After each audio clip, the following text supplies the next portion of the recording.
My biggest takeaway from the Young Scholars program is always being able to overcome any kind of error within the presentation or even the coding itself.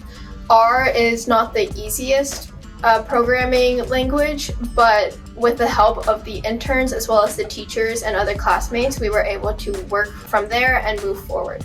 Understanding how statisticians and research scientists and public health professionals all work together to solve these pressing issues was something that I learned.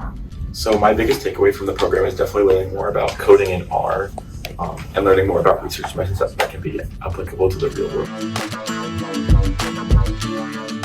It specifically taught me how to be a better collaborator and how to work with others and work with peers to solve issues that we probably couldn't address on our own.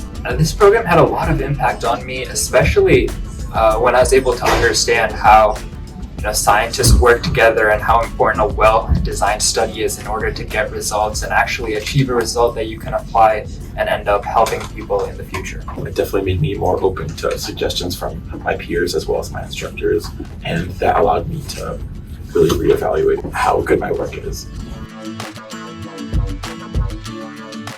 If there is a student who would like to expand their knowledge on biostatistics and research methods while also getting more experience in biostats and research, I would 100% recommend this program. I would definitely recommend this program to people with a wide variety of interests, as many different people from different scientific specialties such as doctors, researchers, and biostatisticians all come, and you can learn a lot from them about the scientific field.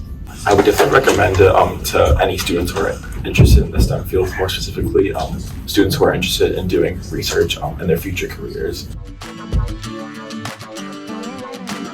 Genuinely the people, not only just the people in my group, but also the interns. They are very supportive in what we do. Hearing from all the professionals at the Yale School of Medicine and the Yale School of Public Health, because it was super cool to hear what they were doing and also the methods that they were using to find solutions to really difficult problems. Being able to come together with peers with like-minded interests from all around the state and be able to work on a group project and come up with a result that we're happy with.